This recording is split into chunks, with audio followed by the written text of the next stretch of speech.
Welcome back to Stormworks Build and Rescue, the game about building ships and rescuing people with them. The DLC just came out, you know, the one that added in guns and murder. I figured I'd take a look and see whether or not it was worth playing. I have thousands of hours in this game, so even if I don't like a DLC, I'm still going to play it for quite a while, and that's exactly what I've done. Let's talk about it, and of course, let's sink some ships. That's the point, right?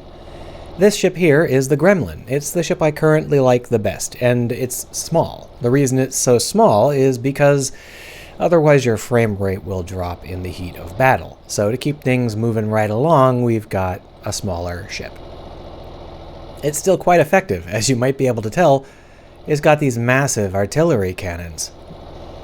Now, those artillery cannons are a little bit too large and silly to actually try and do anything, in live combat. They're intended to bombard things like, for example, that building behind us. So if we turn it on, down comes the viewfinder, and we can spin it around. The circle here is not the circle of the gun, that's just my viewing circle. I wish they would make that clearer, but we can target the boom! Fun stuff. We can, however, use it to attack these ships. It's just that it's hard to hit a moving ship with an artillery turret, obviously. The artillery turrets do deal quite a bit of damage, so I mean, if we were to pull over here to our clone, and then, take a look at it. The reason I'm pointing the artillery turret backwards like this is because the artillery turret cannot go below 0 pitch. So if it's pointed forward, it's naturally going to be pitched upwards because the boat is pitched upwards. Whereas if I point it backwards, it's going to be naturally pitched downwards, meaning we can hit closer targets. In this case, we will simply aim and... Ba-choom! Gotcha! Ba-choom! We just blew up our boat. You see all those sparks, all those explosions? Yeah, that's the boat being unhappy. One of the things about this game, the damage modeling in this game, is that if something gets damaged, it will generally explode violently. And that's what happened here. A lot of our ammunition went off, and we've got a whole bunch of fires happening. This boat is in bad shape. A couple of artillery hits erased the boat. We're dying here because the boat is so hot that we can't actually stand on it. We'll talk about that in a minute. But you can see that we did some really nice damage here. We got some serious ouchies going. And if we wanted to, we could go down into the boat. We'll have a full viewing of it later, but first let's put on some firefighting gear so that we don't die. And you can see that we've got an engine fire back here. Now the truth is the engine fires don't usually last long because once the engine heats up to a certain heat, which they'll do if they're on fire, the nozzle will turn on and extinguish them, or at least try.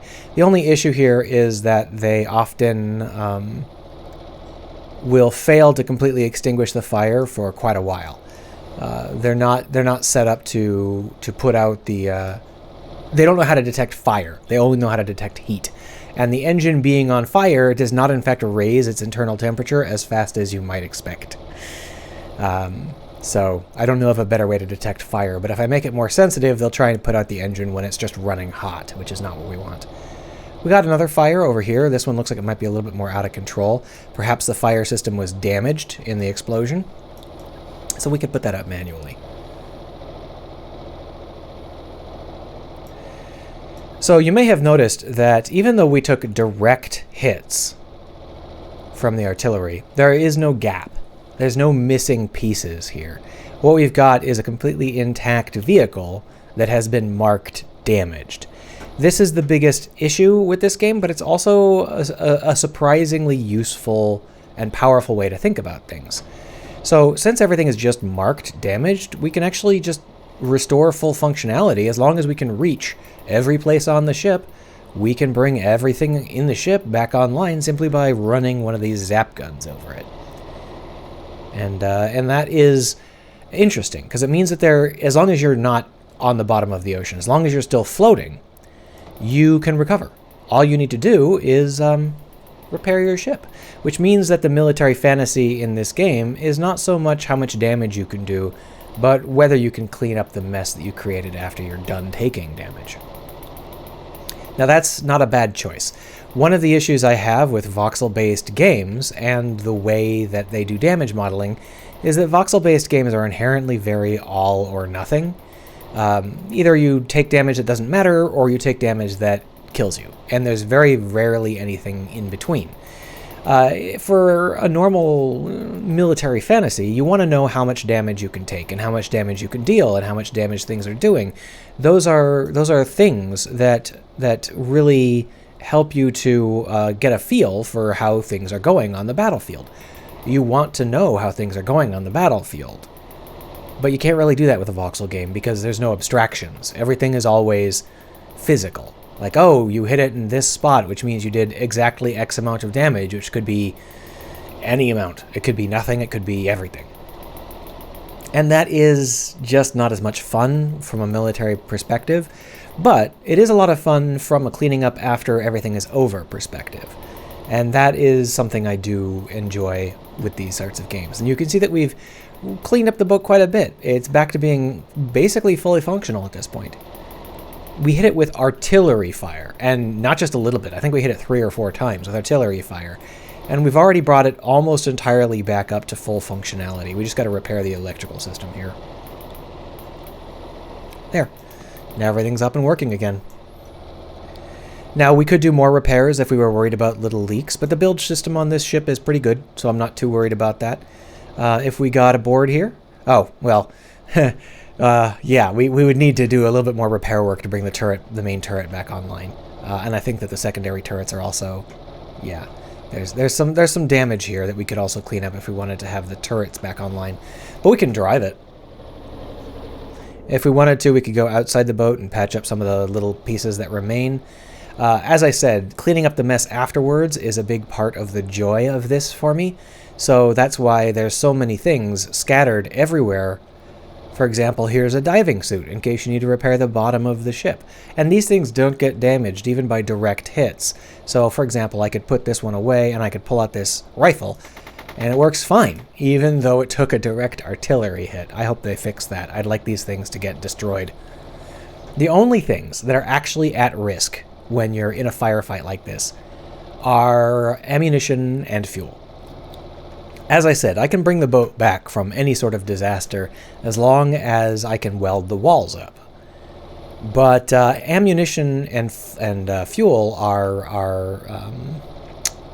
a little bit more difficult. Here's our fuel system in the middle, and you can see how it's getting a little bit low. It's leaking like a sieve. You see all that damage? That's fuel escaping out into the rest of the chambers and then being pumped out into the ocean by the bilge, which means that this will eventually run out of fuel.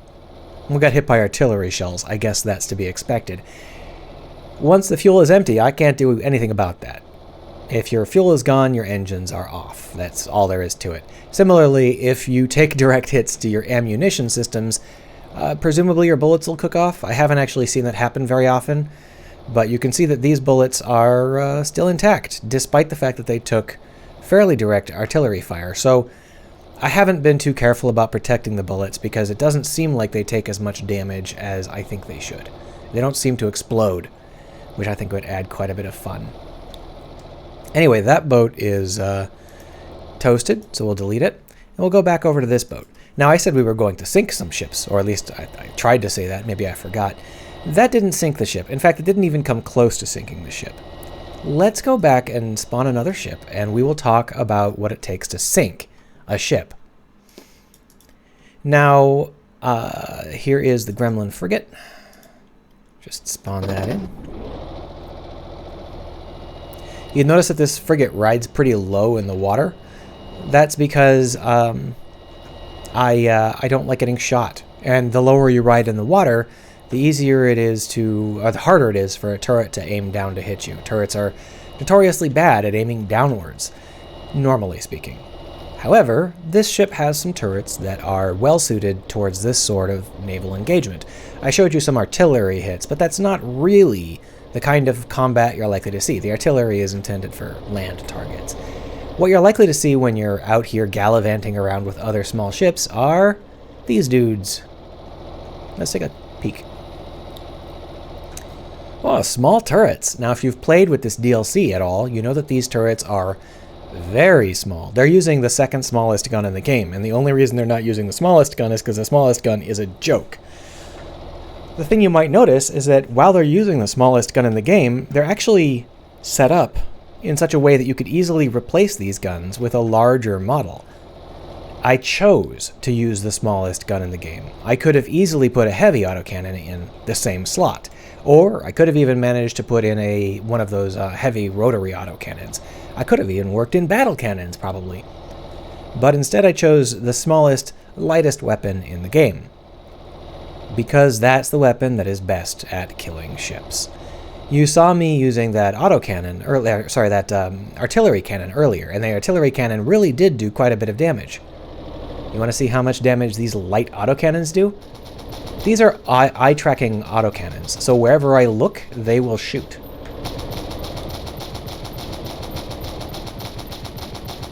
So you might notice that there are some things exploding on this boat, and that's the joy of these autocannons.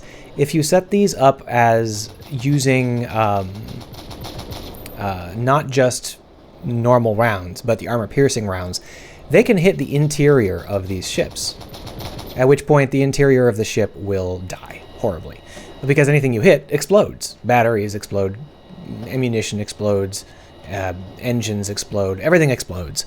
And I have a feeling we're going to see patches that make more things explode. So when you have an armor-piercing round that causes the inside of your ship to explode, that is the round to use. I know that a lot of people use high explosives, because that feels like it should be the round that is the best. Nope, it's armor-piercing. High explosive rounds only damage 3 voxel units deep, which is not very deep at all. Whereas the armor-piercing rounds, look at that. We lit the inside of the ship on fire to the extent that our fuel room is on fire.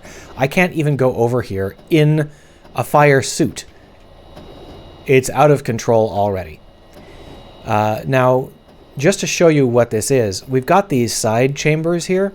These side chambers will just flat out stop any non-armor piercing round of this kind of caliber. If you shot this ship with autocannons of any size, it wouldn't matter. It would just physically not do enough damage to ever matter.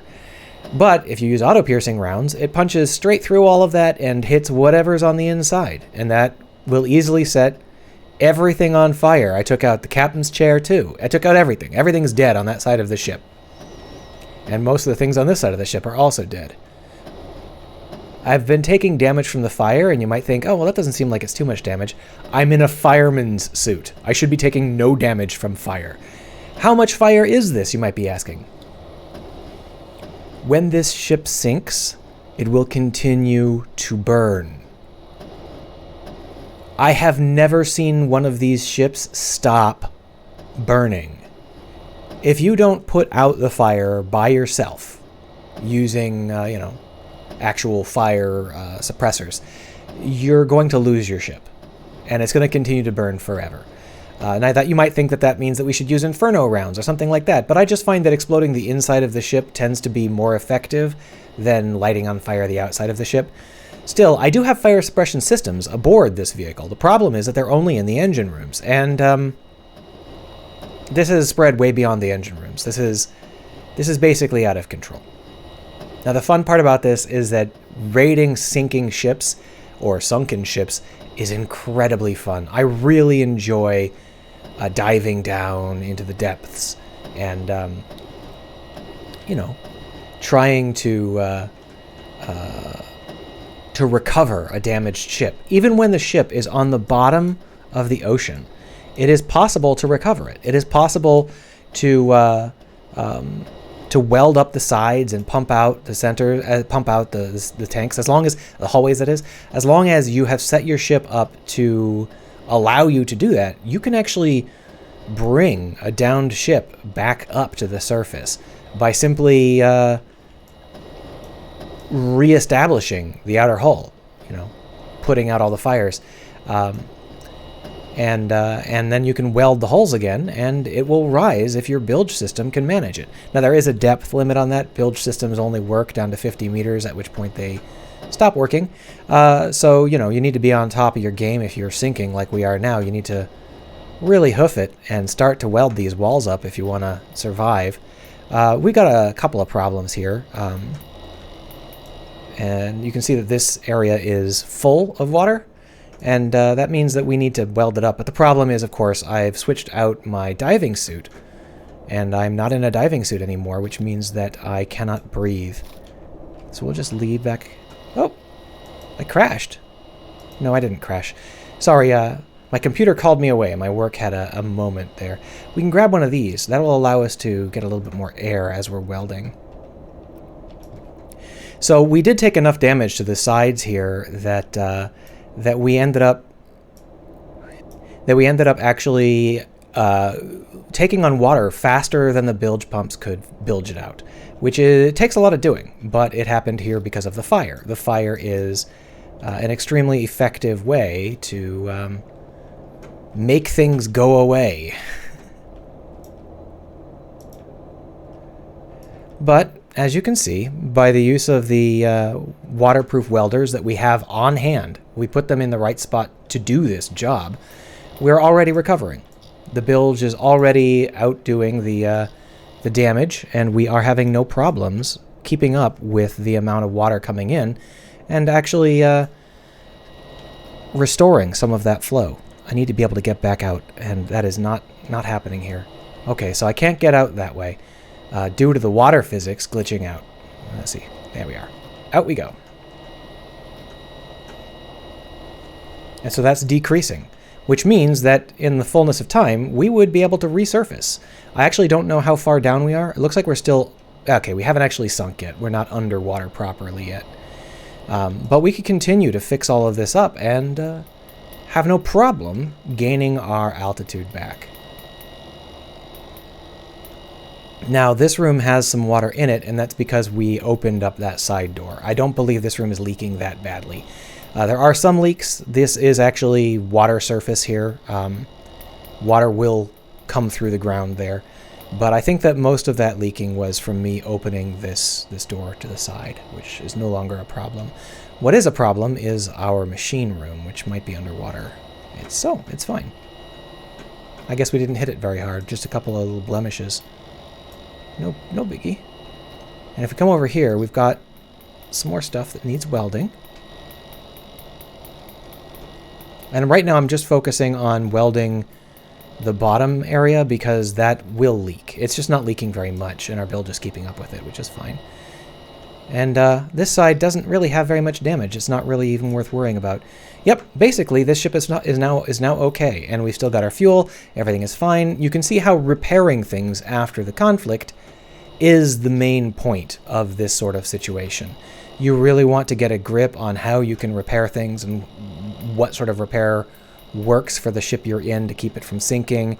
And once you've done your repairs, you are basically out of risk. We're not at risk of sinking anymore, and we could probably limp back to base. But I really think that you should see one of these ships sink. So the ship that we're actually in right now is rigged to sink. It is a sinkable version.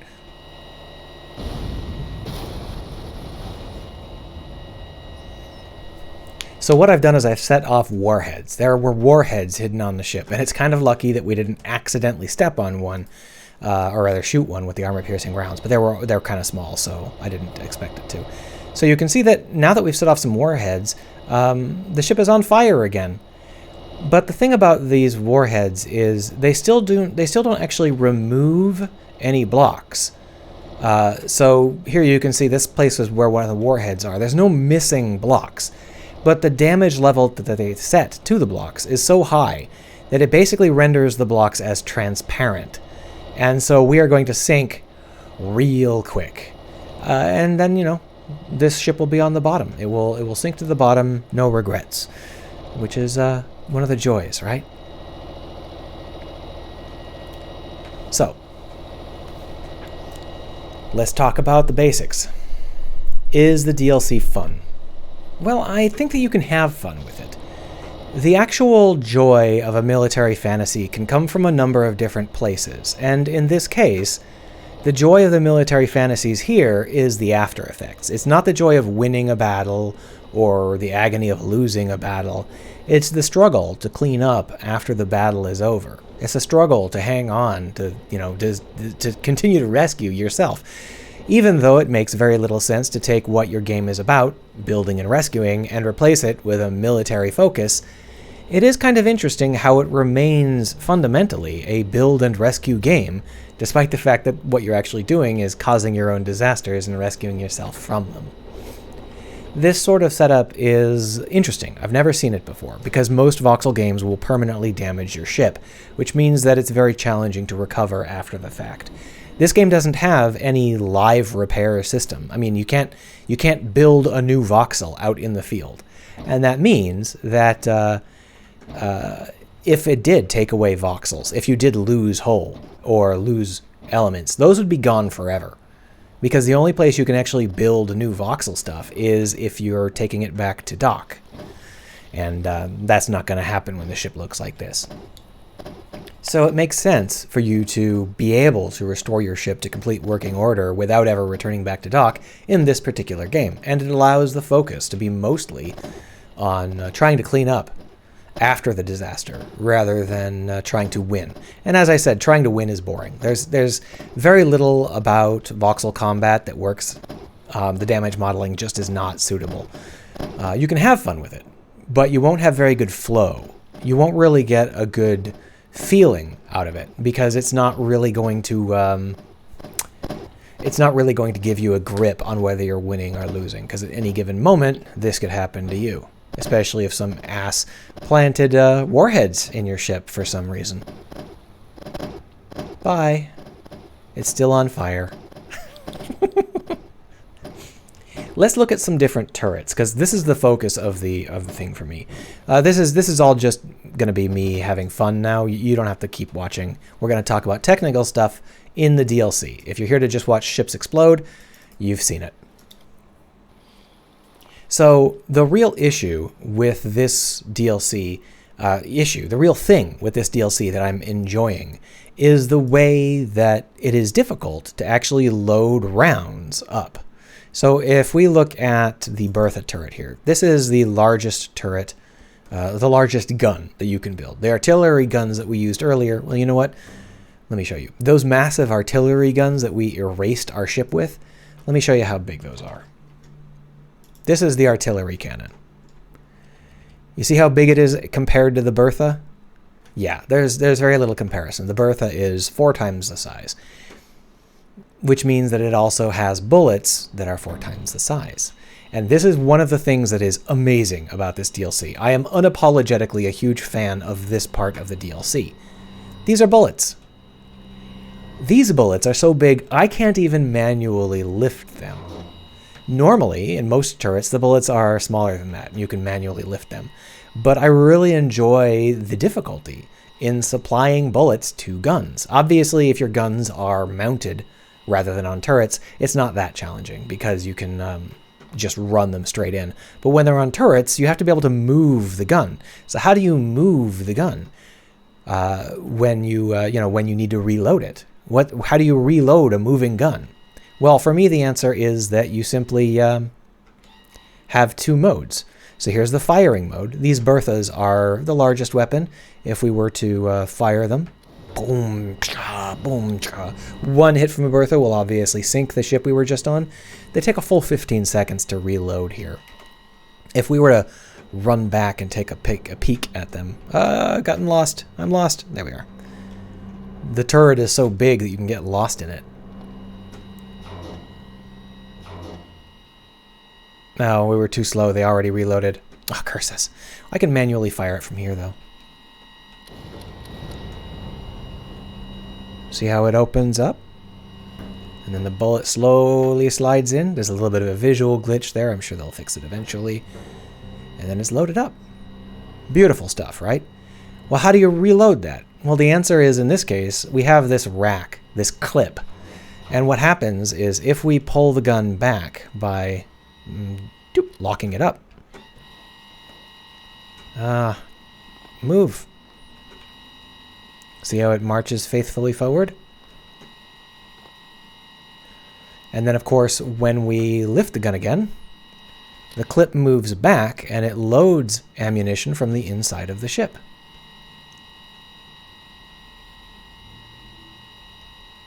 This was so much fun to build. I really, really enjoyed this. I also built this Bertha cannon to look really nice. It's got a lot of non-fatness. I have a lot of turrets that are very fat, but this turret kind of feels futuristic and cool, and I like that too. These are things that really matter when you're building weapons and stuff in these sorts of games. You want it to look good and feel good, and the constraints of needing ammunition, that's a powerful constraint that really allows us to build a lot of different kinds of turrets. Now, one of the issues is that all of the small turrets use the same ammunition type. You have to change it to, different categories, but the physical shapes are all the same. So if I were to show you a small turret, like the one I was using in the boat, I just used this one. This is a turret I built. It's the one that blew up the boat a little while ago, the super powerful turret. This is it. And this looks like a pretty simple turret, right? But the problem is, for this turret, in order to get it to load ammunition, I need to be able to move bullets that are massive, that are much, that the actual movement object is massive. It's much larger than you would expect for a gun the size we're using. We're using this size gun with this size ammunition, what is it called? Barrel? Drum. This is the size of the ammunition drum. That's the size of the gun. They're not really very big. So the problem is, how do you load ammunition? Well, how do you move it around? That is the issue. We have these massive connectors. So if I were to delete these connectors are huge. This here is actually a 2-unit connector. It looks like it's a 3x1x1. It's actually a 3x1x2. See? And then this 3x3x1, truly astonishingly huge for moving around bullets the size of your thumb. So that's the problem with this light weapon. It's using these massive, massive elements for larger guns. And that means that it's not really... You can't really make something small very easily. It's always going to be pretty big. To make matters worse, the way that these ammunition drums work is glitchy. So it's difficult to exploit the ammunition drums themselves and the fact that they have 2 exits, one on the top and one on the bottom. There's one and there's one. Those 2 exits are not actually 2 exits. They're 1 exit. But which one is actively in use isn't under your control, and isn't something the bullet will tell you, or anything will tell you. You can use these routers to change where the bullets are going, but they don't report which direction they're currently set to. So you can't tell what they're doing. It's kind of a pain. It's a huge annoyance. For the larger weapons, it's not that bad. For the larger ones where you can actually see the bullets and move them around manually, here's another artillery cannon. You can see this is all these bullets, and this is actually the one I used on the ship we were just on the Gremlin. This is the Gremlin's artillery turret. And you can see how these bullets get loaded in. There's a swinging clip that reloads from down here and brings it back up. All of that stuff works really, really well. It's fun. It's transparent. But when you get down small to things like, for example, this is another autocannon. It uses heavy autocannons. But the problem is the drums that we're using are not very reliable, and they don't send bullets to the autocannons in a reliable way. So if we were to actually, sit in this chair and start it up and fire this autocannon, there are 4 autocannons. Now you might think that what it's doing is alternating fire. And it is, today. It is not guaranteed to continue to alternate fire. I didn't tell it to alternate fire. It's just alternating fire because that's what the barrels decided to do. Some days it will not alternate fire. It'll fire all 4. Some days it'll go 1, 1, 1, 1, 1, 1, 1. It's just completely arbitrary. And that is a shame. in order to get around some of these constraints, especially with the barrels, it's tempting to go with this sort of setup, which is a turret so small that it has none of the large pieces that you'd normally use. There's no connectors, there's no turny bits, it's just a barrel with 2 light weapons attached. Quite functional. This is the same power as the turrets that we were using on the ship. This is the exact same weapon. The only issue is it runs out of bullets faster, and you can't just dock it and tell it to reload. Good news is you can just do this.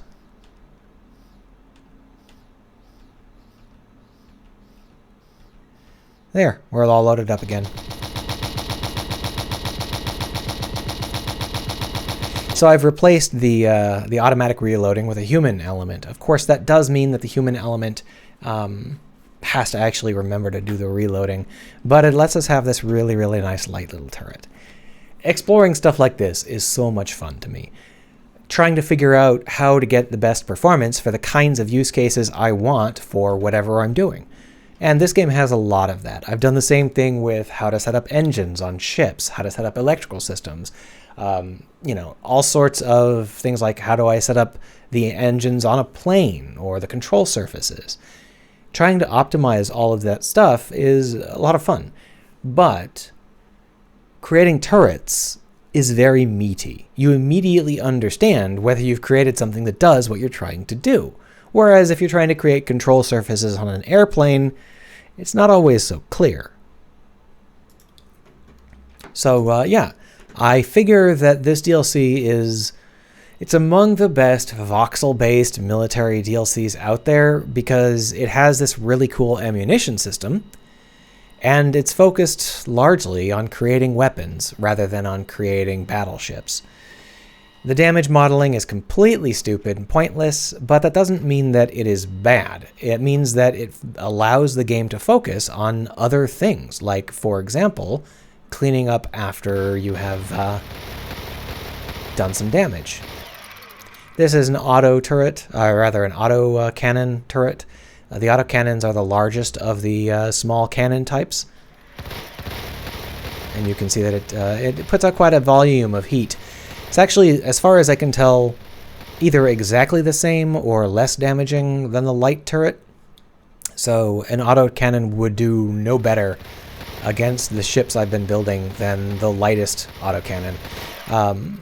This rotary autocannon is just a light autocannon that fires faster as far as I can tell. If you set it to armor piercing, then it can certainly do a lot of damage, but you don't really need that much armor piercing. You just need a couple of shots.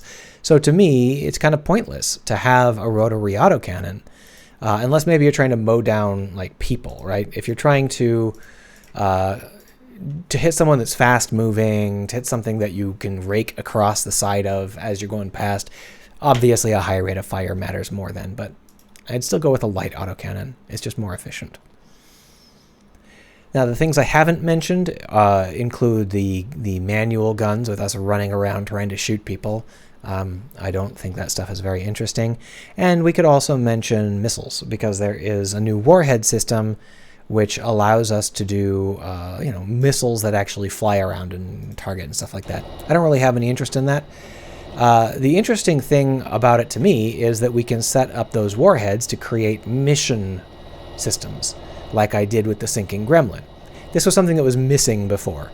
I really enjoy the idea that we can purposefully sink our ships. We can purposefully rip open our vehicles, because that means that we can create missions that start off with a badly damaged vehicle that has been wrecked in a specific way, because obviously we can't plant wreckage in the build system. We have to plant perfectly intact stuff and then damage it. And until the weapons DLC, there was no way to damage it. Nothing you did damaged your own vehicle, aside from like ramming it into a wall, which is obviously something you couldn't do in a mission system. But putting a warhead in and telling the warhead to just go off whenever you want it to is a very effective way to damage your own ships. I hope to see a lot of fun missions with that in mind. Anyway, that is far too much of an overview on how I made this ship in the DLC and what I think of the DLC in general. I really don't think it was worth giving up the one thing that made this game unique. While this DLC does have strong points, I think this game was far, far better when it was the only voxel game on the market that wasn't a boring kill fest. Now it's just another boring voxel kill fest, despite some of the more interesting elements to it. It's just... why? Voxels are not suitable for military fantasies. Why do we keep seeing this? Well, we can talk about that some other day. See you around.